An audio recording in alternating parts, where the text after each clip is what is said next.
My ceremonies couldn't have been any further apart. They were just sheer pain, both of them. That was mental, but with a horrible noise. Yeah, well, that was the engine hitting the fucking axle, I'm assuming. I was like... But what if I keep driving and the car blows up? I'm like, it's not going to fucking blow up. I had the most random experience ever with a friend that was under effects of LSD. So the one I asked yesterday was, what would you do if I turned into loads of little cubes and I just fell on the floor and I was just cubes of Max on the floor. For anyone who doesn't know, Katia is a dancer through and through. Ask my mother, she knows I can't dance, but Katia's helped me dance. I've got that rhythm now, baby. Sometimes.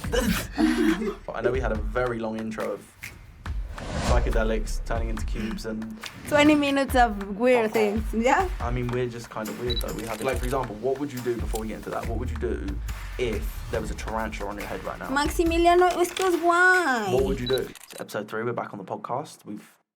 I think we figured out the audio situation this time. Woohoo! Finally. I just see a sound wave from your side, so that's good. Yay, we're doing it. But you've been sick, so you can't talk too loud. Yeah. It was a week without voice. It was difficult. Oh, it's great. It was the worst feeling ever. It was very, like, desperate. It's like you want to say something, but you can't. Yeah, but literally, I've never remembered not having voice as Right. that last week, and it was awful. I can imagine. That actually just reminds me of the situation when I was in Peru when I did ayahuasca, and the next day after I did the ceremony, we went to a church to go and help kids with disabilities. And when I say disabilities, I mean severe disabilities, like no arms, no legs, like mouth dribbling, like literally like that, like can't talk, can't speak, can't do anything, blind, deaf, like everything you can think of. And when I went in there, that's how I felt. I like empathized. Obviously, I'll never truly understand it, but I empathized with how they were because of the situation when I was doing ayahuasca, when I lost all my senses and I couldn't even ask for help because I just felt like I couldn't do anything. And like they can't do anything. Like, who even knows if they want to be in that church? I'm not saying they don't, but who even knows that they're forced there because they can't even say yes or no. They can't even choose what shoes to wear. How was your experience with ayahuasca? I know that it wasn't very good, and I've heard a lot of testimonials. Yours is the worst, I think, that I've heard. Yeah. Well, I thought ayahuasca was going to be beautiful, and I was like, I really thought it was. My ceremonies couldn't have been any further apart. They were just sheer pain, both of them. No, but like physically pain? The first one, physical pain. Like Why? my body was turning inside out. My legs were coming out my mouth. And okay, but that was mental. That was you in your mind. Physically, yes, you were but perfect. No, but that was physical pain. I felt that. I felt my legs coming out my mouth. Your trip was there. Yeah, like Was that not what? It wasn't the reality, but yeah, my your legs trip weren't was actually there. coming out my mouth. Yeah. I mean, that'd be insane. I'd be inside out if that was the case. But Thanks, baby Jesus, you are not. but like, yeah, it was honestly one of the worst experiences of my entire life. Would you do it again? No, I'm scared. I'm too scared of it. But it showed me. So imagine this: you can see the beauty of something, you can see the neutral of something, or you can see the sheer pain of something. Always in life. I unfortunately didn't take the third ceremony, which most likely would have been a beautiful experience. That's what they say. Like, you usually have an awful one, a neutral one, and a good one. I've never heard that before. This is the first time that I'm hearing. Literally, Really? my friends that had experience. I've never done ayahuasca yet. Okay. I was afraid. I think that I might try it, but they told me that it was a cool experience. That it was such a cool experience. You are the 1st person telling me this. So it's like, whoa! It literally depends on how you are in that moment, emotionally, everything, because that's what a Lucy. I don't know how to say this in English. A Lucy, like drugs, but natural drugs. Right. That's what they do. Like, they take what is inside of you and they just show it to you. That was my difficulty with it, because obviously all I wanted was a great experience. But ayahuasca doesn't give you what you want, exactly. it gives you what you need. Exactly. And what I needed in that moment, because I was in a very peaceful place, but what I needed in that moment was to be kicked out of that peaceful place. Maybe it was just the appearance of a peaceful place, but inside of you it was a whole revolution. Yeah, well, externally life was very peaceful. I meditated 3 or 4 hours a day. Like, I didn't really have much work to do, but I lived at home with my mum. And something inside wasn't like solved. I think I just wasn't doing what I was meant to be doing. Like, I wanted to be a monk. Fuck. Exactly. But imagine. I genuinely Oh wanted my to be a God. monk. And like literally when like that saying of what Jesus says is like turn the other cheek. Yeah. Like to me that made so much sense. And I was like, if someone hits me, like why would I bother hitting them back? But like now I'm at the point where I'm like, well, if someone hits me, of course I would hit them back. Like you don't need to be Peace out, motherfuckers. literally, but like it's that. Like I don't but that's what ayahuasca showed me. It could be the most extreme, painful, awful experience of your life where you have nothing and you're insane and you've got absolutely zero, nothing.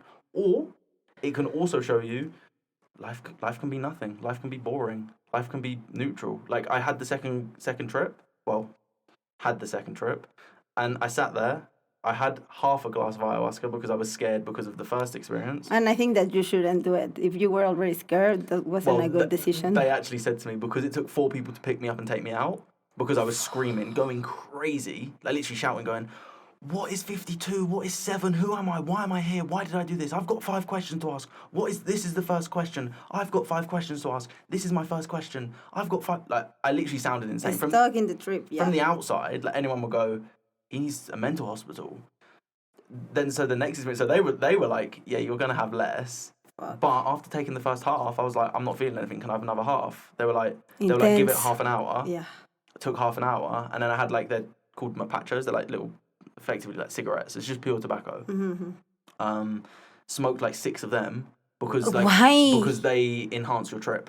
But why 6? Because they enhance your trip. Yeah, but you could try one and then. Oh no, I tried one and it didn't work, so that's why I tried 6. That's Max Hindle obsessive. And then and then I took another half. So in total, I had a glass and a half of ayahuasca, and I did not trip at all. No, the only thing that I slightly saw was I started to fall and like fall into hospital, and then I fell out of the trip. But that's also the thing. Like a lot of people think that to be under the effect of drugs, you have to trip and blah blah. When maybe what you needed in that moment is just to be present. What I needed in that moment, because I got up all pissed off and I was like, I guess I'm not spiritual then, I'm never meditating ever again. And I like walked out of the ceremony. And I'm the dramatic one. Well, no, so I didn't even tell you this. After the first ceremony, it took me 10 minutes to walk from effectively our living room to the bedroom. Because I passed out. Every 5 every 5 steps I would pass out. I had two guys, Gabriel and, what's his name? Can't remember his name. Really cool guy, New Zealand guy. He's actually in the first documentary I made. They were both carrying me, and I've got my arms around both of them, and every 5 seconds I just... Another 5... All I wanted to do was get to that bedroom. Now that you're saying that, I have to tell this story. It's crazy. I'm not going to say names, but in Playa del Carmen, I had the most random experience ever with a friend that was under effects of LSD. And I'm not joking. I'm not being dramatic. I'm not lying. I swear. Pinky promise. Every minute of an hour, he was asking the same and doing the same things. Mm-hmm. Every minute. The person that I was with, my best friend, we were like, what the fuck? I literally started praying. I was perfectly normal. And seeing him, I was like, oh, how many people get stuck in that moment and they never come back? I don't know. And that's what we were saying. Like, for example, in Soul, the movie. Mm-hmm. What if the homeless is the person that is on the, like, what if the people that we see as homeless and crazy are the ones that are in the reality? But it could be the possibility. And in the enlightenment. And we are the ones that are blind still. Well, this is very hippie, but yeah, it's a thing that all the drugs have their own effects, but it also depends on how you are when you are taking them. But all psychedelics come back to a similar thing. Yeah. They all come back to a similar thing of like you can lose your ego, you realize that you're actually nothing in the world. They take you back to the reality that literally we're all the same. Our flesh, bones is the same. Don't give a fuck about money, like family, nationality. So, ironically, that's what ayahuasca did. It actually pushed me back to wanting to make money. Because I didn't want to I wanted to be a monk. I wanted to go and live in the mountains. I didn't know how I was going to do it, but I genuinely wanted to do that. Because I was just like, I don't like society. I don't want to be part of society. but it kicked me back to go, I'm not spiritual, therefore I want to make money again. But then I realized you can also be spiritual, you can be religious, you can be atheist, Whatever you want. and you can make $1 million, or you can be religious and all of them and make $0. Do you know what I mean? There's no like right or wrong. It's just a Exactly. choice. There's also people that can be very religious and can be the worst people in the world, or the most spiritual ones, but cheating on their wives. Exactly. Or, you know, like a lot of combinations that can exist. Exactly that. That went from us wanting to talk about something completely different to going into an ayahuasca Psychedelics. and LSD. That's life. Well, speaking about psychedelics, like you've done a lot of mushrooms, right? If my family is watching this, no, not a lot, but I've done it like 3 times maybe. Ah, okay. How many times have we done it? No, together? like Twice? 4 times. 4 times. My first time was near Mexico City, and it was a very cool experience, I have to say it. I was scared, but at the same time, I was always, since I remember, I was afraid of nature. I don't like animals. I don't like, I don't like crickets, spiders, mosquitoes. Go One ahead. second. So we saw a spider, a tarantula, apparently. Kid you not. It can't have been bigger than Literally, it saw me. It can't. It was looking at me. It's a fucking spider. Babe, it was looking at me. It was the tiniest spider. She waited until I went into the shower to walk. Why? If she didn't see me, how? How do you explain that? You made such a ruckus, you were interrupting her sleep. No. Okay, so yeah, I was always like, I'm not a fan of that. In the trip of my university of TV, I suffer a lot in jungle, in all the Riviera Maya. It was awful. Tell them about that story. That's hilarious. It's amazing. Like our Riviera Maya, you can tell me as someone that is not from Mexico, what do you think about Riviera Maya? Oh, it's beautiful. It's full of nature. It's full of exotic animals, plants, whatever. So we went on a trip for almost 2 weeks. And Andy, Millie, and me, shout out Andy and Millie, we were not like huge fans of nature, and we were just crying in the middle of the jungle. Like the most bougie bitches by the sound of your story. Yeah. Like you refused to move. Yeah, of course. I was not going to move because there was a tarantula, and I was wearing flats. So the teacher had to pick us up and pull us, and yeah, it was awful. I actually nearly stepped on a tarantula when I did. No, when I went to a Temascal. Like an actual tarantula. It was literally like that big. Oh my God. You would have screamed, and I was wearing sliders. No, I will not scream. I will faint. I remember that I was in one of the pyramids, and I was shooting something. I don't remember what. And when I turned back, literal tarantula was here. You don't know. No, babe. I'm not kidding. No. I swear, babe. Well, whatever. Mushrooms break that like barrier with me and nature. Really? Yeah, it gives me peace being in the middle of the forest alone, completely alone. Because my friends were like listening to music in a DJ and full of lights, and I was like, I don't want noise. I just want peace. Yeah, I just wanted to hear literally like the rain. I was sitting outside of a cabin alone, and they were like, "Are you okay?" I'm like, "Yeah." It was just very peaceful for me, and it passed maybe 5-6 hours, and I was just contemplating. Yeah. I was just in a lot of peace, and I remember that I noticed that I was under the effects of mushrooms because I was standing in the middle of the bedroom, and we had like a huge, how do you say the things of the trees? Trunks. A trunk, and I was looking at it, and I started looking at all the lines. Like I saw perfectly how that trunk was like formed, and it all moved. Yes. I was like, oh, that's so cool. Yeah. But also when I tried to walk in the forest, something stopped me, and in my trip I feel that someone was telling me, well, not someone, like literally nature was telling me like, okay, this is us. This is how you will feel with mushrooms. Like if you're going to go in, do it with respect. Are you prepared? And we're like, Yeah. It was like me asking for permission to the mushrooms to act, and I give it, but I couldn't walk in the forest. That's why I just was sitting down the whole night. It was pretty cool. I think that has been my best experience on mushrooms, and also one that we did together, where we were just listening to Ed Sheeran, wasn't it? Ed Sheeran, the complete. I remember that. That was so weird. Yeah, but we were just sitting in a couch thinking. That was it. Like that house was interesting. Yeah. But then I've also had some Do you remember that weird experience when I was microdosing and I accidentally ate too much? Yeah. And I was in between a trip Watching F1. watching F1, and I was like, this is so uncomfortable. I was like, I either need to go all the way in or not at all, and all I wanted to do was get out. You of were that just sitting in the sofa like, I'm feeling my body weird, and I'm like, chill. You're in the house, nothing's going to happen. Every time that I've done mushrooms, like, I go like that, and I try to reach the possible end of my body. Like my toes, like I wiggle my toes. Because you're more conscious of what's happening.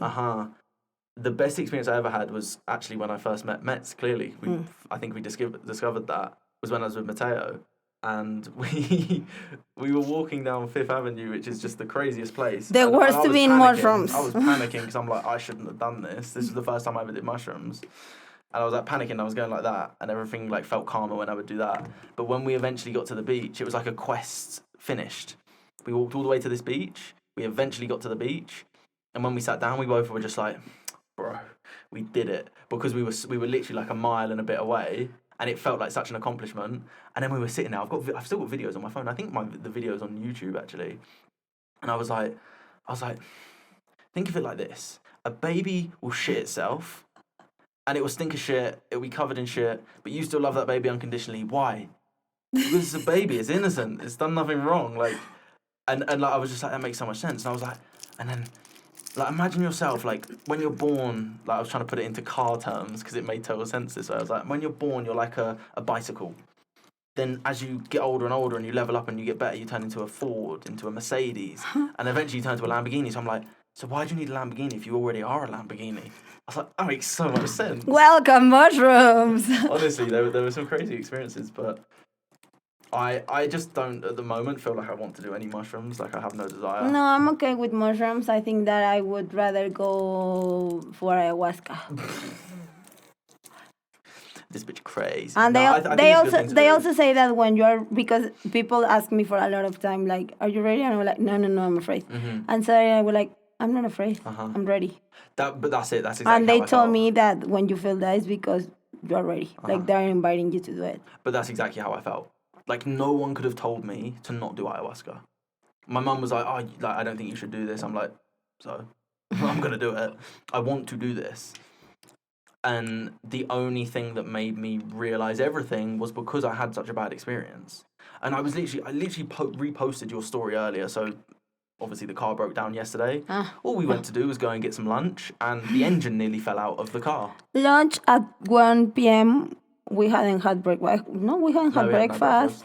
We were like, do you want to order or you want to... And I said, I would rather go. And we literally turn around the corner, make a right, engine nearly falls out of the car.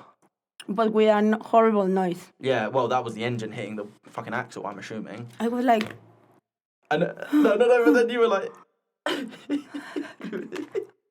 You're like, but what if I keep driving and the car blows up? I'm like, it's not going to fucking blow up. What if it explodes, baby? It's gas. What, and then you fly out the sunroof? If it happens, you will be regretted. Cancel. I would film it. Cancel. Maximiliano, say cancel. Cancel. Thank you. Imagine though. No. Okay, what would you do if a tarantula... What? Go on, what were you going to say? Make the question that you did to me yesterday. Like, what would you do if I just disappear? What would you do?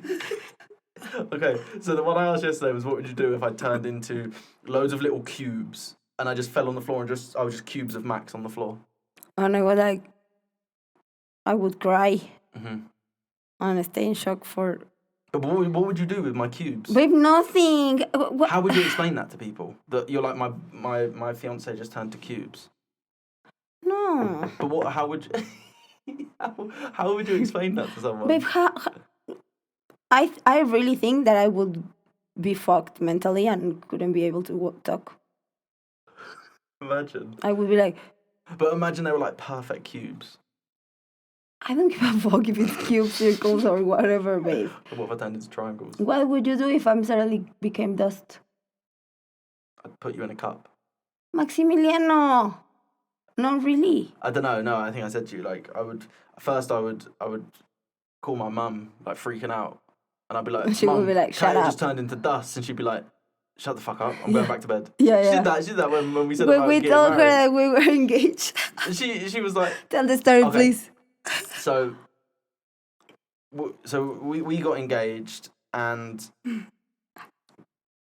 I think it was the next day. No, like 2. It took us like 2 days to tell people because we were in shock. Okay, so like 2 days later, we eventually told my mum, like we told your family and stuff, and we told my mum, and I think it was morning time, like 5 a.m. for her. Yeah. She said she got up and went to the toilet or Yeah. whatever. She checked the text and she was just like, I don't believe you, you're both liars, like, I'm going back to bed. Yeah, Max And sent I'm a just like- picture of the ring. Yeah, and she was just like, I'm going back to bed, and I was like, I said to Kat, I literally looked at you and was just like, oh, what can I do? I can't do anything. Like, if she doesn't believe me, she doesn't believe me. How can I make her believe me? And the next morning we had the conversation, and she's like, no, you guys are joking, aren't you? Well, I swear, Pinky promise, Angie Bubbles, that is true. She's like, really?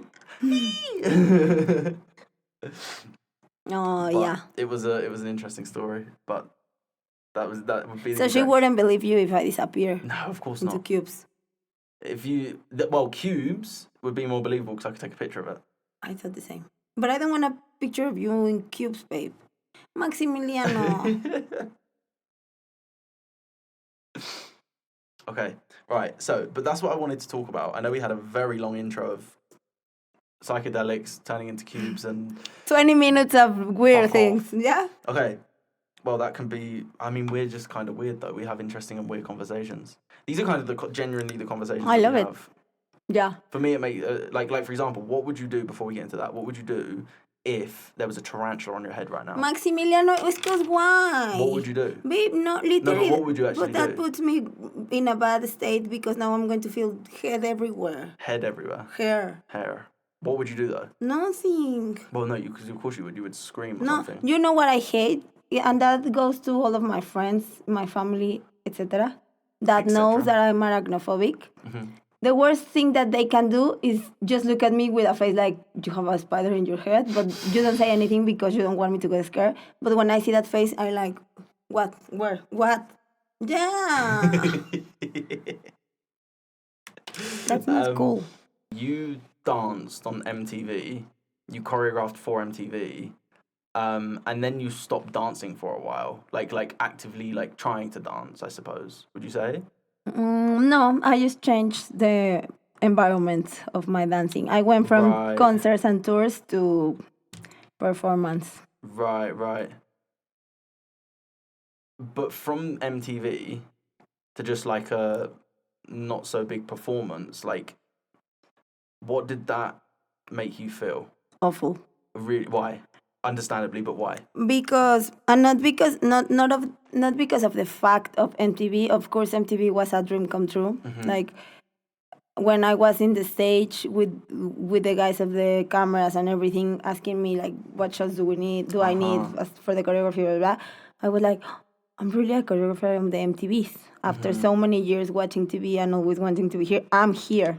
You're choreographing for MTV. Yeah, I was choreographing for Aleman on the MTVs where he was a winner in that year. Wow. So You were even at the top of the top. it was huge. There were 18 dancers plus guys that he know. We were like 25 people in the stage. If you tell me how was it, I don't remember. It was like this. I just remember going out from the dressing room, and I was like in shock. When I heard the people, I was like, How many people were there? no idea. It was in Palacio de los Deportes in Mexico City. It's a huge space. 10,000? More. Yeah? Wow. Yes, between that and Zocalo was like the same amount of people that Justin Bieber got when he came to Mexico City, or more. I think it was more. It was crazy to think that the choreography that I made up in the living room of my old apartment was being danced in front of so many people. And televised on TV, because hasn't that got like 3 million views on YouTube? Yeah, the MTV has a lot of views, and it's like titled like one of the best performance of Aleman, blah, blah, blah. So it's amazing to be part of that. Wow. So then, like, the contract, the deal, whatever, end up there after the Eclipse tour with Aleman. Mm-hmm.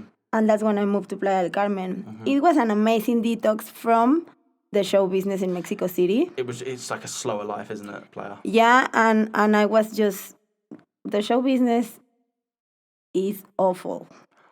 I've heard. I would not like to be part of show business. The show business in Mexico is it's difficult. It's full of people that just want, Perverts.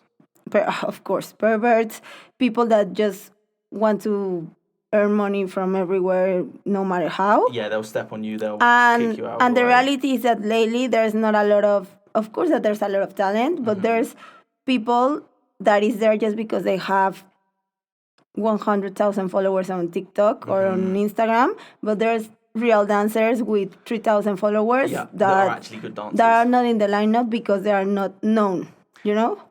And that pisses me off. That so We are many too. people, but so many people that actually have genuine talent, that they don't do the things that can actually get them what they want because it is below them, but sometimes you have to go below you to go forward. And at the same time, I get all of the artists that are like, I don't give a fuck about TikTok. I don't give a fuck about Instagram. I like my art. And years ago, when we went to workshops to Hip Hop Your Body in Mexico City, to workshops in Monterrey, we were or the National Convention of Jazz, we were not allowed to have cell phones in the class. Right. That was not allowed. That was the rule. Because you went to a class, you went to train, you went to work. But now people just go to classes or to conventions to be on a video. But unfortunately, if you don't go with the times, you're going to be left behind. I get it.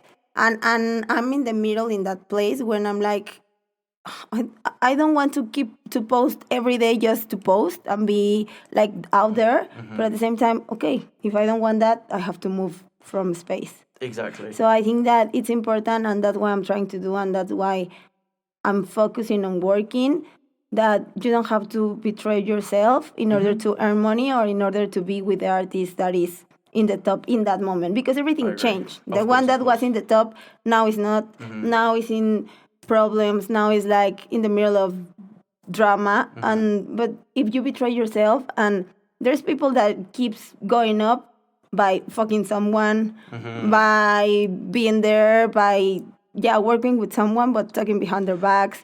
You see that massively in the live streaming community now. Like, I don't really follow it, but I've seen clips of like all these live streamers. And then there's girls that are dating these guys that clearly they wouldn't date them if it wasn't for the amount of followers they had or the amount of money they had. Exactly. That's just a reality of how it is. But at the same time, that's down to the guys to say, let's face it, like, is this type of girl interested in me for what reason? Like, that's just a level of consciousness, I think. But there's also relationships that exist since years ago and will keep existing, and they are not entirely on a relationship, but they are just like, okay, I'm going to be with you this night because tomorrow you will give me a contract. And it keeps working. There's girls and boys that are in the middle of the show business doing that. Of course.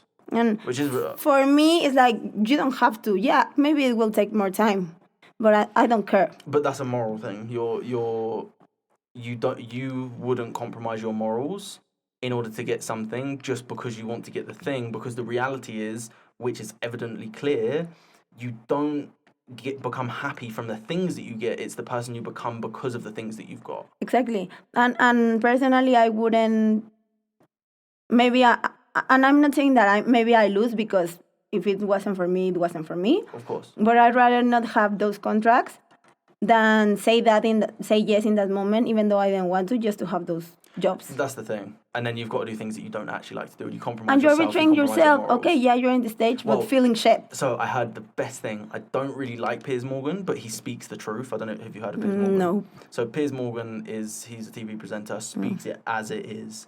And some girl went onto his show, and it's kind of like a podcast, I suppose, but it's like a much higher production podcast. And she does OnlyFans. And he went, so what were you doing before OnlyFans? She was like, I was training to become a lawyer or something like this. And he said, he's like, so what you're telling me is that your kids are going to be proud of you, And she's like, yeah, well, they can cry in the Ferrari. And like, of course, that's a stupid thing to say. And that's just like, she has nothing to say, so she's using that. But yeah, they can cry in the Ferrari. And he just goes, so what you're telling me is your kids could say, oh, my mum was training to be a lawyer. She could have been a very successful lawyer, could have been I could be very proud of my mum. But instead she decided to get her tits out on camera to make some money. And yes, we've got a Ferrari, but now all my friends take the piss out of me. Yeah, exactly. And the thing is that also there's people that does it because they want to.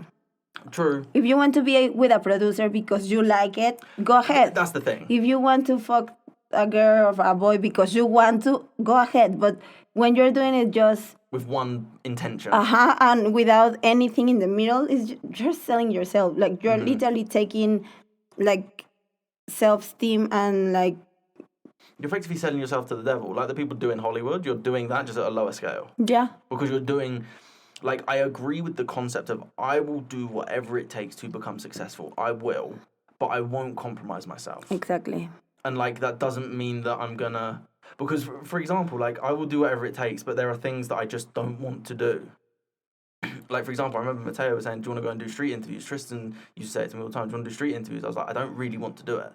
I just don't feel like that's something I want to do. Can you make a lot of Clearly you can. I know people with millions of followers that do street interviews and grew from 0 to millions. And if they're good and they like it, that's perfect. Exactly. They found their thing. Exactly, and that's the thing. Like, for me, I didn't want to do it, but for them, they've got the charisma, but also they enjoy to do it. That's the most important thing, they enjoy to do it. That's when people say, when you do what you love, you don't work a day in your life.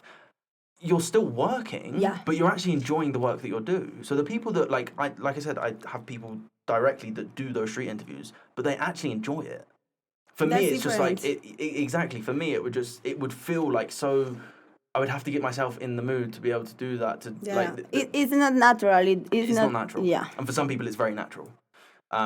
Just like in anything, for some people, it's very natural to be a leader. For other people, they have to learn for a long period of time to learn to become a leader, to lead people. And also, there's people that has to understand that they are not going to be a leader, not because they don't function or they are not good, but their profile is different, and that's a self-awareness. And you have to accept it. Gary Vaynerchuk said that perfectly. He was like, everyone wants to be number one in the company, but the reality is you might be a better number 3 that actually makes more money than you trying to be a number 1. Like, if your goal's money, if your goal's a bigger business, like whatever your goal is, you being at the number 3 point in a company, and like, well, let's not even say number 3, let's say CEO, COO, and I don't know what the third point would be. Let's say number 2, so COO. I believe that's number 2. Like, they're the operation side of things. They're the one that actually gets the business moving. Rolling, but the CEO is the one that is kind of the outlandish one that thinks of the crazy things. And then they're like, well, but how's that going to be possible? It's like, I don't know, but I think it's going to be possible. Like, Henry Ford used to say it all the time to the people at Ford. He would go, we want to build this engine. They're like, we can't do it. He's like, we're going to build this engine. If you can't do it, we'll get someone else. They'll do it. And he got it done. Maybe not in a great way. And I'm sure he probably wasn't the nicest of guys. But he still got the job done and made Ford engines. And sometimes you need to believe that you can do it. How? I don't know. But you can do it. But you need to kind of be, what's the word? Delusional. Delusionally optimistic. You need to be delusionally optimistic in order to create something great. Because the reality is, why should you be able to succeed in that? I think I agree totally. And also, I think that you have to be entirely in that thing, because you just all in. You just can say like, oh yeah, it's going to happen, and not do anything. Like, you have to do what it takes while you don't betray yourself to get what you want. But everything is possible. If someone did it, why can't you not do it? So it's that. If someone did it, why can't you do that? But also, if someone did it, why do you feel entitled to do that? That's the yin and yang side of things. Like, yes, you can, but also, no, you can't. And that's where. But why can't you? Because if everyone could do it, everyone would have it. I know. Not everyone can do it, but the fact that someone did it means that everyone can do it if they compromise the same way. Without a doubt. That makes it more possible. But what I'm saying is, like, from the point of view of like this is the optimistic side, this is the pessimistic side. From the pessimistic side, why should you be able to succeed? Like, why should I be able to succeed in everything that I want to do? There's no real reason. I've got no proof or evidence in my past. So why should I have been optimistic to do that? There was no need. It was just the delusional optimism which actually created some results, which sort of ties back to what we were talking about. Like, in some areas of life, I've progressed massively. In some areas of life, I've degressed massively. And I think that's just a constant thing, that you're going to constantly progress and degress. Like, I was in great shape a year or 2 ago, And now I'm not in the most amazing shape. I'm in decent shape, but I just need to do more because I've been focusing on other things. My attention's been elsewhere. And I can't remember who I heard this from. I believe it was Alex Hormozy. And he said, I was doing all these different things at once. And this is what I was doing. I was doing network marketing, affiliate marketing, trying to run a social media marketing agency. I was working as a builder, and I was trying to make a clothing company at the same time. And literally, I just heard the thing, and Alex Hormozy said, if you're doing all these 5 things, you've only got 20% energy in each of them. I was like, that kind of makes sense. And like, I was doing all those things, but I never actually got anywhere with any of them. The only time that I actually started to make decent money, which was like a few $1,000s a month, and then to the point of like reaching 10K a month, was when I started doing coaching all in and I didn't do anything else. And I spent so much time, so much energy, so much effort on creating content for YouTube. And that's how I learned to be able to even do this. Do you know what I mean? To learn to be able to be confident on camera. And all those things tied up to now the business that we're running now, Hypnotic Media. I don't know what to do because people always tells me off because I do a lot at the same time. And that's the way that I work. It's not the smartest way, I know it. Okay. Oh, no, go ahead. No, go. Okay, so this is exactly that was exactly what I said. I was like, but I'm a type of ADHD person that I can't focus on one thing at a time. That's what I kept saying. And then when I eventually just went all in on that one thing, that's when I actually started to see returns. Now, again, don't get me wrong, I wasn't making hundreds of thousands of dollars. No, I get it because I wasn't making hundreds of thousands of dollars, but I was improving and progressing like every week, I would say, in some sort of way. And for example, like I think I said to you, the fact that I understand how to get a scheduled call booked in for a sales call, I wouldn't have known that. Like most people, like to me, it kind of makes common sense. It's kind of common sense, like how you set up a Calendly link, you have a conversation with someone, you send them a link, then you book a call. Like it's like a process. People don't understand that, but the only reason I know that from naivety is because I've just done it so many times, and I wouldn't have understood that how to get these leads onto calls if I never started just in coaching and doing hypnotherapy. and it makes sense because it was the same for me. Like the time that I quit everything else and I was just dancing when I moved to Mexico City, that's the years that I've had more dance projects, and that's when I was doing huge stage. But at the same time, it was my worst moment. Like being in a lot of stage made me the poorest girl in Mexico City. I actually really want to talk about that. Because for anyone who doesn't know, Katia is a dancer through and through. She's even given me rhythm somehow. I don't know how. Like, ask my mother. She knows I can't dance, but Katia's helped me dance. I've got that rhythm now, baby. Sometimes. And she hates if there's a beat going. Oh my God, that gets me crazy. I actively go off beat on purpose because she hates it so much. And it literally is like it's like an OCD thing, isn't it? It's like hit the beat, you start twitching. I have to clap here. She claps herself. But that I find very interesting because dancing is something you've done for your whole life. It's something you're passionate about, something you genuinely love and enjoy. But at the time that you were doing that all in, and what most people will go, oh my God, like you're doing everything, you actually didn't enjoy it. No, I enjoy it. Okay. I enjoy it 100%. That was the best season, but I didn't have money. Right. I enjoyed it 100%, but after the stage, when I came back to the apartment, I didn't have money for rent.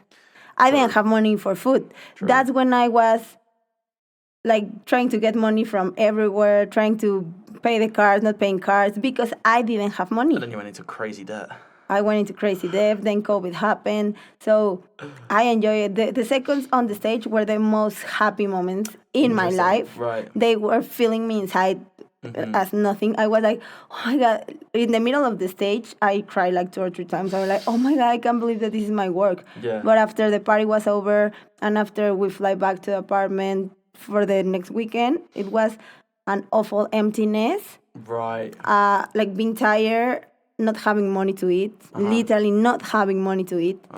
and having to pay rent in Mexico City where it was very It's much more expensive. expensive. My family didn't support me because they didn't believe in that project. Mm-hmm. And it's not an excuse, but maybe I didn't have that's why I'm trying to do it now, and that's why I'm trying to help people to educate dancers in a way that they have to know that they can make money of this because it's a career. But also, you've experienced it because for the motion, April 6 and 7, the emotion. I don't know if these will be out by that point. I hope so. If not, it was super cool.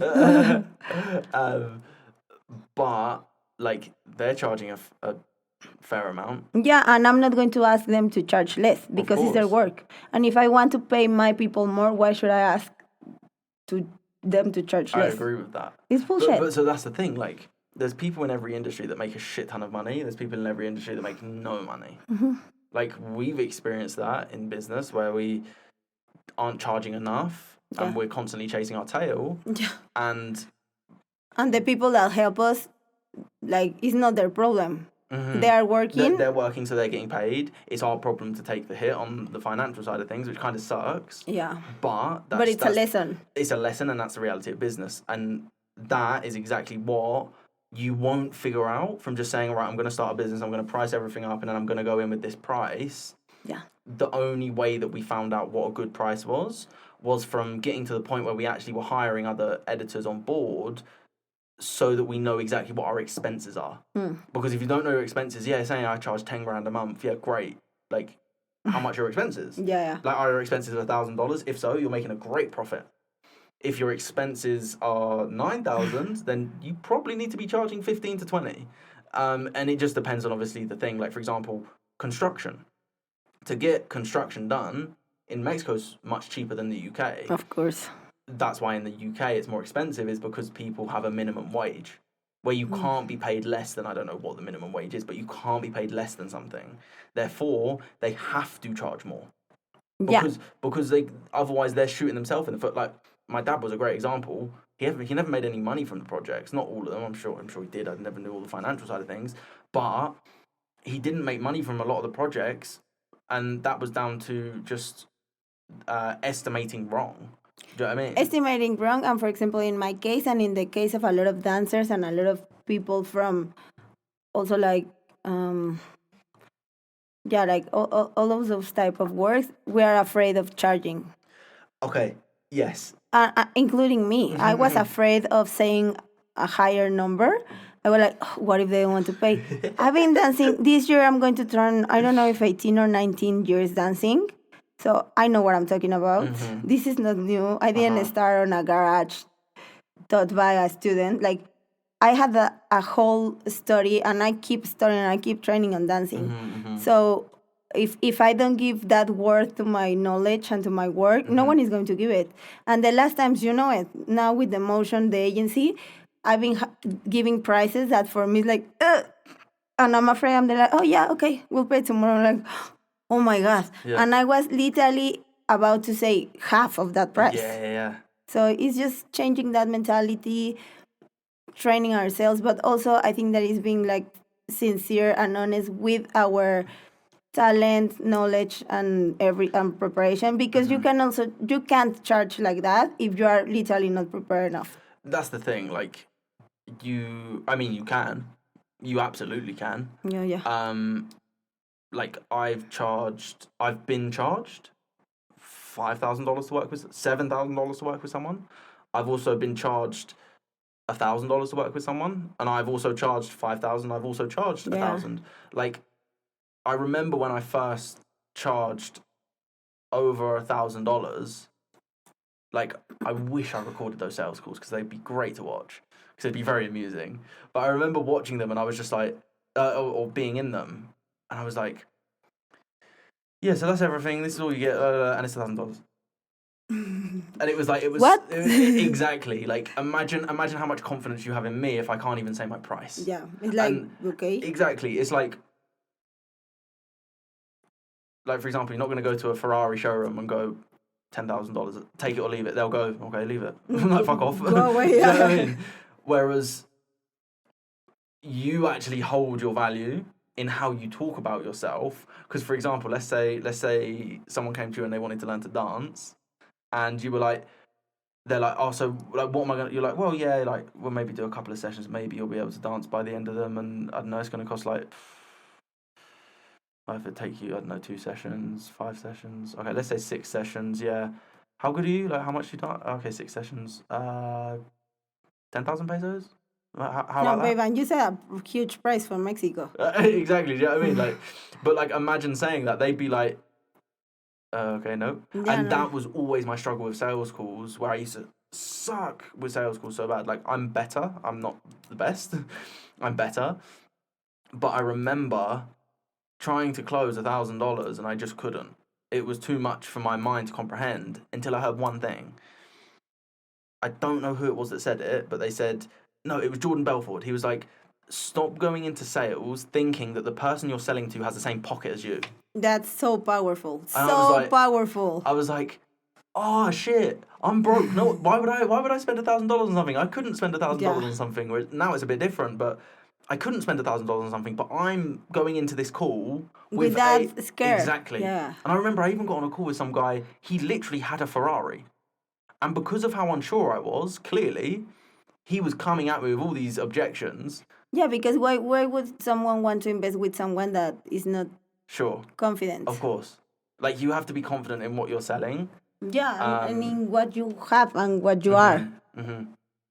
Maybe see it like that. There's people that do OnlyFans. They're confident they're selling themselves. That's why people buy it. I mean, obviously, it's a desire. Do you know what I mean? It's like selling alcohol or gambling. Like, you're selling dopamine, effectively. Like an instant hit of dopamine versus like selling a training program to get you in shape. Long-term dopamine. But people doesn't want it like they that. want it quick. Yeah, and easy. They want it quick and easy. And unfortunately, if you take the quick and easy route, your life becomes very difficult. That's what do I always tell you? A lot of things, Bubito. What do I always tell you? Drink ginger. No, if you do difficult things, your life becomes easier. That, and he loves ice baths. Mm-hmm. That's the thing, I don't. I love the fact that I don't He like does. them. He No, does. I don't. I don't like them.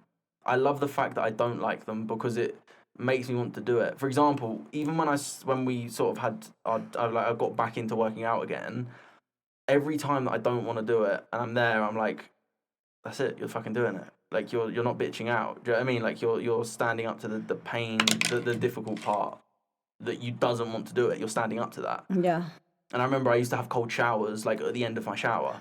And every time that I said to here, the showers can't get cold enough.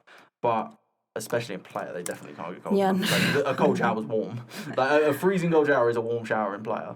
But it's in UK, our cold shower cold. Like, that's ice bath is dying. level. Yeah, dying in the shower. Level. So I'd be there, and I'd be like, I don't want to do it. And every time I'd say I don't want to do it, I would do it. Because every time I didn't want to do it and I did it, I broke that bitch, that inner bitch. But that's the amazing thing, that there's always an inner voice saying, no, I don't want to. But there's the other one. It gets louder. You said it gets louder for you, right? The other one is the one that I love, because that for me is this it's self. Back. I don't know how to say it, but it's crazy how inside of you can be like 2 types of energies. And it's like, no, I don't want to do it because I might die. No, shut up. You won't do it. But that's how you grow that side of the inner voice. Yeah. By doing the things that you don't want to do, but you do anyway. Yeah. Like, for example, like, even now, I'd say at the moment, I feel very hermit. I feel in like hibernation mode, where we're just working every day, like pretty much 24 hours. Well, not 24 hours a day, but I'd say like 12 to 15 hours a day. Like, we don't do anything. We don't do much else. Do you know what I mean? Like, we do spend a lot of time working for one common goal of, we want to be super successful, and we will do what it takes without compromising ourselves. So we do the work that's needed. We don't really want to do it, but we still do it. Some things we do want to do, like this, we actually do want to do. Do you know what I mean? We enjoy this, and this still has a benefit to the long term. So it's like, maybe in that struggle, can you find things that you actually enjoy to do that supplement what you want to do long term? And that was the whole idea of why I thought of the idea of, well, originally MH Media turned to Hypnotic Media, was because all I actually wanted to do was post YouTube videos. So I was like, you didn't want to edit them. You were tired. I didn't want to edit them. I was tired of editing them. Like, I still sometimes have to edit now, and I'm glad that I have the skill to be able to do that. It's like, for example, you have a prime example. When someone dropped out of the performance that you were putting on, you filled in the place because you're an expert as well. Yeah. Do you know what I mean? Because So I solved that problem. because you have that skill. So it's like, for example, I know many people that don't have the skill that start the business, but if something fucks up, they can't solve the problem. I have to talk about this. What about common sense in people? People don't have common sense. People doesn't have common sense. It's like last week I worked with some people in the staff on an event, and it was impressive how common sense is It's so lacking uncommon. in people. I'm like, if I'm giving you an apple with a plastic, of course that you are not going to eat the plastic. Fucking take it out instead of complaining. Why do you give me the plastic? Take it out. Yeah. It was so you can handle it. Think. But people doesn't think, and people doesn't solve problems, and people, and that's when I think that I used to burn out before and now. When I was tired of people, I was like, I don't even want to explain you. I'll do everything. Yeah. And I know that that's not It's good not smart. and it's not smart, and that's why I got sick a lot. Like now I got sick because I was full. I was overwhelmed, and my body was like, stop, and I didn't stop even. That's the thing on sickness, but yeah, carry on. Yeah, like I try to have that balance better, but just people without common sense make me crazy. How about you? I can feel your toes. I can feel your toes. You are cold. Am I? Yeah. It's the fan. Common sense. Common sense being so uncommon. I was going to say something on that. That is what I've learned, is you have to idiot-proof everything. Like, literally, I don't know what I fucking... But read. what It was do instructions of something. Sorry. It was instructions of something, and I read it, and it literally said, if it doesn't work, make sure it's plugged in. I was like, fucking obviously. If it doesn't... Like, what does someone think? It's a fucking... It was the fuser. What? Is that one up there? But there's people that doesn't do that, like, babe. I'm like, what the fuck? But that's what I've learned, is you can't get frustrated at that. You just have to make it idiot-proof. Like, them adding that on there has now solved probably 90% of their problems. Not course. 90, a bunch of problems that people will probably call up going, it doesn't work. Have you tried plugging it in? Thank you so much. It's like, well, clearly you're stupid. But what do you do when you explain in an idiot-proof base and they're still stupid? Like literally no common sense. What do you do with that people? Why do you spend time? It's better to say, get out of here and someone else can come, or I'll do it. It's faster. Yes, but also at the same time, I think like there's two ways to look at it. One perspective is you can do it from a very like authoritative position, which is not a nice position. And I'm not saying authority is not nice, just this authority is like, I don't care, fucking get it done, useless piece of shit, which I think is just an awful way to fucking speak to people. Yeah. Awful. And I will never do that's that. disrespectful. And I'd never do that because I've had so many awful bosses that have treated me like absolute shit, and like literally like I'm their property to do whatever they want me to do. So I always said this since I was like 17. Wow, a while ago, nearly 10 years ago. I always said that once I've got a company and I hire people, I will always make sure that they feel okay enough to ask a question, even if they've been told it. I'll be like, ask me again. There's a limit, of course. There's a limit. Like, don't ask this question 10 times. Like, yeah. Like literally, like there is a limit. Like for example, do your part. How do I edit this video? I think there's different ways you can do it. You can write a document. You can make a Loom video. You can sit with them and do it. You can sit on Zoom with them and do it. Have a workshop, like whatever. I think you should at least cover all the parts. Yes, because like you said, you would prefer to have it in a document. Yeah. I would prefer to have it in a video. Yeah, I for me a document will be better because I go whatever I need. I'm not going to wait 10 minutes until you finish talking and making a joke to see, So it's different type of people. So that's how. So for example, when I first started the social media marketing agency with Ben, I remember the first email campaign we did, the first ever one. I literally went onto YouTube and did how to write an email campaign on, what's that monkey one? MailChimp, that's it. You got it. Morella Film Festival gave me that. Yeah, so trauma with I was MailChimp. using MailChimp, and all I would do is I'd watch the video, pause it, I'd do that part, play. Watch the video, do that bit, play. So like I would do it step by step. I hate watching videos. For example, you hate to watch a video, I hate to read a document. So let's say that I was working for you and you started giving to me everything in documents and you got It pissed won't off. make sense for you. You got pissed off because I wasn't doing it exactly how you wanted it. And you're just frustrated. I'm like, but first of all, the leader needs to be aware enough to go, not everyone learns the same. Of course. For me, if I'm getting something in a document, I'm like, if I'm being honest, I'll fucking highlight the document and press audio play so that I can listen to the document. I can't. That makes me crazy. So that's why I would much rather just receive a video so that I can see, because I'm very visual. I'm visual too, but when it comes to explanations... Well, no, but you can see the words. But, like, would you prefer there to be, like, examples with, like, boxes and, like, It's because, for images? example, also my words are, like... And since I was in school, I'm all about, like, colors, like, highlight, order, make it bigger. I'm, like, more of that. When it comes to learning something, I hate tutorials on YouTube. I hate them. I love them.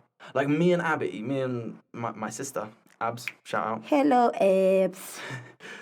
KMA. We KMA coming soon. We were gonna write a book called, I'm sure there's a YouTube tutorial for it, and this was our idea. So if anyone wants to steal this book idea, it's out there now. I don't know. I'm probably not gonna write it. But our idea was, when we were in Bali, we met these people, and they were like, we were just chatting to them. They're like, you guys can do everything, like, because we can build stuff. We can, like, I can fix stuff. I can build stuff. I can physically make stuff. I can cook. Like, I can do so many different things. Like, I'm actually very without sounding like versatile, multi-talented, but not extremely good at everything. I'm decently good at everything, and I'm only very good at a few things. Dancing, one of my top tier talents. But we had this conversation, and they were like, "Do you reckon you guys could build a pool?" I was like, "Yeah." I was like, "I could build a pool." I was like, as long as you hire everything, right? Like, I need a digger, an excavator, I need all the materials. Like, I could build a pool quite easily. I've never done it, but I could do it. Like, I think I've always got that mentality of, like, I'll be able to figure that out. I'll be able to figure everything out. Yeah. And I just remember your whole family changing an oven. Yeah. That was amazing. Like I could wire stuff together. We almost explode in the house, but Maximiliano was touching the wires. But, like, for me, it just, like, we built the whole, in Graham's house, in my stepdad's house, we built the whole patio outside. We knocked down everything. We built the offices. We built a bedroom in the garage so that I had somewhere to sleep. Yeah. Because the house only had 3 bedrooms. Like, this was when I was living there. We built the patio at the back of the garden. Like, we built all of that. Like, for me, creating things, I actually find very easy. Like, because I don't know why. I can see what I want to create. And then it's just a matter of doing the manual labor. Now, I personally want to and need to learn and get better at getting other people to do the labor work, which I'm learning to do now, which is still a task, but I'm learning to do it because that's what's going to actually make us wealthy. I think that's the key. For you is learning that. For me is releasing task and trusting in other people. Interesting. That is going to do it to the standard that I want. I'd say I kind of have that, but also I'm kind of like get it done. But this is where it makes sense to me to idiot-proof stuff. I'm not at all saying that anyone that we work with is idiots at all, because they're really not. No. But I want it to be idiot-proof for that reason. Someone that doesn't know how to edit a video, I want to show them step by step what they need to do.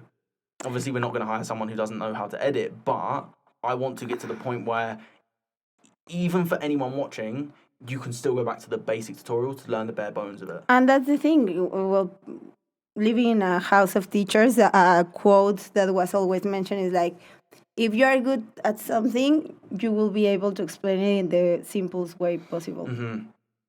So, for example, I was rehearsing with a girl that never danced before. And in what moment I got frustrated because I'd rather work with professionals that I just have to say, do this, that, and that's it. You don't have to explain the move. I like to manage, and I also like to teach people, but my energy and my patience in this moment is different. And I was like getting frustrated. I was like, okay, shut up, chill, Katya. And if you're good enough, you will teach her. True. And making her progress in less than a month from zero, literally zero, to dancing in front of almost 200 people, that was amazing. I still couldn't do that. Also because she had like the retention, she got the style. I saw her being happy dancing, and that for me was like, literally, I was a part of that. Right. I taught her how to dance. And now she's like, I want to go in classes. And I'm like, I'm so happy that I'm able to do that, because when I was little, that's all that I was looking in a teacher. And I would never like forget my teachers. When I saw my first jazz teacher, I was like, oh, I want to be like her. Why? Why did you want to be like your first jazz teacher? Because, shout out Kenia Murillo. Because she's a bitch. What was the last name? Murillo. Murillo. She's a bitch in a good way. Like, she's an amazing dancer. So that's where you get your attitude from? Of course, I hope so. Okay, no, that's from my family. What her name was again? Kenya. Kenya? She's still dancing. She's amazing. Like, the presence that she has on the stage is just like, I don't know how to explain it. And I remember that since I was little, I always say that I wanted to be in concerts dancing and blah, blah, blah. So my time of class every day, that was 4:30 p.m., every time that I saw her like arriving in her pants and like giving class, I was like, oh, I want to do that, because in my house I wasn't like allowed to do that. First, I was very young, but I don't know, I was just like, I want to do that, and she had a big influence in me. But what was it that you wanted to be like her? Her passion, her presence. Okay. Her like. Okay, you definitely have passion and presence. Thank you. No, yeah, but like, and talking to her lately and being with her on stage. And one time we were in the same theater because of an anniversary, and she was like, "I'm proud of you," and I was like, "Oh my god!" It's amazing to be like, to be able to work with the ones that were your teachers, and will always be always be my teachers, like Elise Olis and Jorge Cerecero. They will always be my mentors and my teachers. I'm here because of them. So because you saw them in a certain way, and you felt as a kid or however old you were that you wanted to be like that, and that's why you followed in those footsteps. And that is why it generally is important to be conscious who you surround yourself with, but also who you look to. And also to be conscious of being a good leader and a good boss, because you don't know how you are influencing someone's life, or maybe you can make someone hate something that they love just because of your attitude. True. Like, I actually enjoy making stuff. Every boss that I had as in construction made me hate building. Like, despise building. Like, we built this. We built the whole office. Yeah. We put everything together. I enjoyed that. Yeah. I've built tree houses. I've built bedrooms. I've built offices. I've built loads of things. Oh, LMLK. You will have little houses. But literally, like, I genuinely love to do that. Yeah. The only thing that stopped me in the past was having the lack of funds to be able to just go, fuck it, let's just buy a load of shit and just build. Like, when we built my bedroom in Graham's house, me and Abby, we actively didn't use a tape measure for a joke. Because we didn't want to measure it. We wanted it to be done without the thought of using a tape measure, because we're like, we can just figure it out. And we did just figure it out. Is it the smartest way? Probably not. But it was more just like a joke. Point, yeah. But I proved the point of, like, you don't really need... You just need to know the basics to get started. Yeah. And then we found out, once it was built, that I probably shouldn't have tried to build inbuilt wardrobes. We should have just made it a box room. But for the next time, I wouldn't do that. You know that. Do you know what I mean? And not because someone is telling you. You're knowing it from experience. And I think experience is the biggest teacher. It's the biggest teacher, and I think that to finish this episode is very important to say and to be thankful with the teachers, awful and amazing teachers that we had, because they formed the character that we have now. And we just have to keep working and being the best bosses and the best leaders and the best managers that we can, because we don't know how many people are we moving, or are we so I agree with that. I want to touch on that just before we end, and how every awful teacher I ever had taught me who I don't want to be. Exactly. But also taught me different things of, like, hard work, like work for longer. Like, I remember I had to get there at 7 a.m. and I wasn't able to leave until 7 p.m. Even though my time was actively until 5 p.m, they said I couldn't leave until 7 p.m. So I'm like, what the fuck? But that built work ethic. Now, would I ever work for them I can appreciate them, but I'd never work for them, and I don't think I'll fully respect them because they didn't respect me, but I can appreciate them. And I don't know if that's just a weird thing that I can do, but I can, for example, I can appreciate every person that's been awful in my life. Yeah. Because I can say thank you, like fuck you, but thank you. That's like the saying that I say to myself, like fuck you, but thank you. Because I can say fuck you and mean that, like I don't have respect for them, but I can also say thank you because without their shit, I wouldn't be where I am. So that's where my appreciation comes from. But that's the reality is, I don't really feel like there's been a teacher, an in-person teacher. Like a lot of my mentors are like online, and Tony Robbins, Joe Dispenza, Alex Hormozy, like those type of people that are more online that I've learned everything that I know from. But not in person. But not in person. I had some in person, like, yeah, I'm very grateful for the people that I've surrounded myself. Of course, I had awful teachers. Talking about show business, I have an awful ballet teacher that was a I bet you don't forget shed the of things that she taught you. person. No, I would never. And he made me be like. I would never forget when I was working out with him in ballet or the things that he told me, good and bad. But at the same time, I had amazing people that trust me since the second one that they met me, like my boss in the Morelia Film Festival. And again, it's just even her presence for me is like, whoa, I respect that. Right. Because she's very wise, and the fact that she transmits that confidence to the people that is around her, that's amazing because that makes you believe in yourself. And at the beginning, I was like, but how are you asking me for this if I'm new? You don't even know me. And she was like, you can do it. You're going to do it. But that's a way of encouraging versus dictating. Yeah. Which I think is a real leader, is someone who encourages versus dictates. Of course, there's a level where you go, come on. Yeah. Like, come on. Like, we actually need to have but we need to have a conversation about this. I'm not gonna be a dick to you. And that's the thing. For example, she's all in the PR world and the cinema and the festival things, and you will never see her telling someone off in front of someone else. I think that's very disrespectful. And she said it. That makes someone feel so little because they're like for example, sorry, no. Good.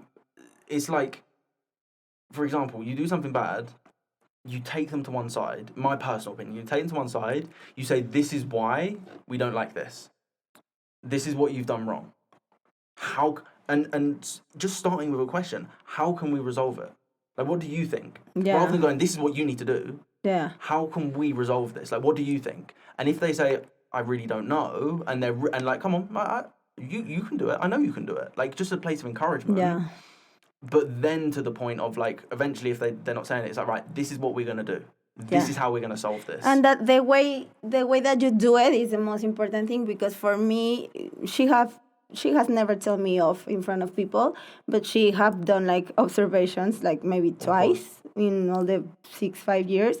But the way that she told you, that makes you feel even worse. You're like, I'd rather you shout at me, because she's like so kind and she's like so respectful. You're like, oh, I really fucked up. No, see, I prefer that. But I would never forget those moments where I felt so stupid and uncomfortable. Yeah. But she never let me feel bad about myself. Yeah. So that's a big lesson, and I just can be grateful for her and for all the bad teachers that I've had. Bad teachers are good teachers. Good teachers are good teachers. Yeah. Everything's a lesson, and you can learn something every single day. Even from yourself, even from your difficulties, even from your struggles. So it doesn't actually matter the situation that you're in. You can still take something good from it. 100%. 100%. 100%, bro. 100%. Hee. But yeah, bad teachers are bad teachers, good teachers are good teachers. And every day's a lesson and you can learn something. Sometimes I personally find it more difficult to take accountability with a bad teacher than I do a good teacher. A good teacher, I'll take accountability easily. Yeah, because when someone disrespect you, you just ignore. You just block yourself and you don't receive any information. I don't want to give them another thing to disrespect me with. So if they're like very, like, I'll be like, totally my fault, got that, let's solve it. Yeah. I'll always do that, and I would say I'm a very accountable person. I'd like to think, but I definitely struggle with that. But then at the same time, unfortunately, no one gives a fuck. World doesn't care. Like, you've got to figure out a way to do it. So like, that's my thing. And not take things personal. Agreed. And that's why I want to build something so big, so that I have the say to like the managers, at least I or we have the say to the managers, where it's like, you can't talk to someone like that. No, Like, because I don't want surrounded of people that is like that. I don't want humans like that. That doesn't mean success just because You're being a prick. Just because it works doesn't mean it's right. No. You know what I mean? Just because it works, and that has worked in the past, and dictators rule the world. They're in some countries. Yeah. So. But not because they are right. It's because they are scared. Uh-huh. And I hate people feeling scared. I would hate people to feel scared to ask me a question. Yeah. I would like them to know that there's a point of learning. Yeah, of course. But I would hate people to be scared to ask me a question. So that's it. That was a good podcast. This is a good podcast. That was 11, 1, 1, 1, 05, 06, 07. So this was the third podcast. Third podcast, yeah. We need to get them out. We need to get them pumping, get the work done, get the clips out, make it happen. Instagram, don't wait, do it. Soon on YouTube. Hasta luego. Goodbye. Let's hope that the camera's recorded.